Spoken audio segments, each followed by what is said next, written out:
Mon ami Jacques tapait sur son cuir, un peu plus fort peut-être qu'il n'était nécessaire. Au dehors, bruit de canon et de cloches. « Je ne vois pas pourquoi, dit-il, on suppose plus d'honneur dans un maréchal qui a gagné la bataille que dans le simple soldat qui se fait tuer en avançant. Même, si on voulait y regarder, on trouverait une grande différence. Car faut-il autant de courage pour faire avancer 10 armées que pour se faire avancer soi-même? Et toujours est-il que le maréchal fait ici son métier, pour lequel il est payé, et bien payé, tandis que l'autre a laissé son métier, et, en récompense des risques, trouve seulement un terrier de lapin et de la soupe froide. Le marteau frappait moins fort. « Bah, dit l'ami Jacques en regardant sa jambe de bois, il y a plus d'un métier de guerre, et chacun fait le sien. Ne discutons pas là-dessus, mais voici où je voulais en venir. Nous n'avons point à louer ou à honorer nos chefs. Nous avons à leur obéir à l'heure de l'obéissance, et à les contrôler à l'heure du contrôle. Après cela, ils sont payés, ils ont leur pension. Tout est réglé. Je ne dois plus rien. Il y a d'autres dettes qui ne sont point réglées. Et si je pense premièrement à cette veuve qui habite à côté et qui élève ses 4 enfants, ou à cet ancien combattant qui tousse là-haut, en souvenir des gaz empoisonnés, j'attends qu'on me prouve que j'ai tort. Malheureusement, le citoyen n'ose pas raisonner. Je crois, lui dis-je, que le citoyen raisonne très bien. Tous ces mouvements de foule sont menés par les ambitieux, grands et petits. Ce qu'ils honorent, eux, ce n'est point le courage, c'est le pouvoir. Ce qu'ils admirent maintenant, ce qu'ils acclament, ce qui les jette hors d'eux-mêmes, c'est le plus haut pouvoir, cela même qu'ils espèrent depuis leurs 15 ans.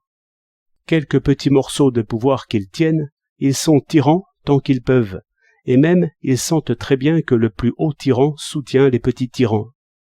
Cette graine n'est pas si nombreuse, mais elle fait du bruit.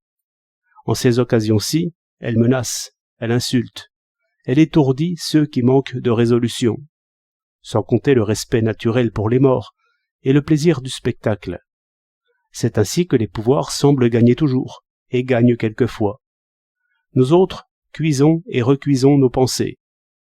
Bien des choses ont changé déjà, depuis que le cordonnier pense plus loin que son cuir, et même je me dis quelquefois que le bon sens gagne à être battu, comme le cuir. À ce compte-là, dit Jacques, notre bon sens serait dur comme fer, et c'est pourtant vrai que celui qui gagne sa vie s'endort bientôt, si les choses vont passablement, au lieu que la petite armée des ambitieux ne cesse de penser et de ruser. Leur métier, à eux, c'est de penser, d'argumenter, de parler.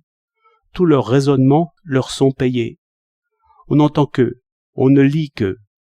L'autre raisonnement, celui du citoyen qui ne veut point du tout tyranniser, l'autre raisonnement, celui qui juge les pouvoirs, est payé d'injures et de coups de bâton.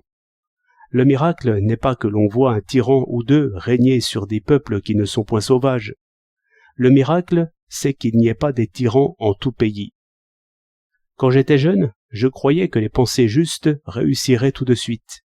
Il m'a fallu du temps pour comprendre que le progrès ne va pas vite, et que c'est déjà beaucoup demandé si l'on prétend à être autre chose qu'un pion sur l'échiquier de nos messieurs. J'arrive, comme vous voyez, à une sorte de modération et de philosophie.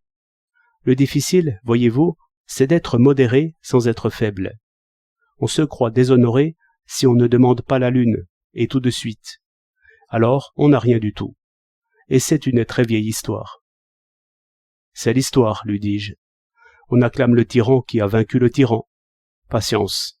Le citoyen qui obéit et juge fait à peine ses premiers pas dans le monde.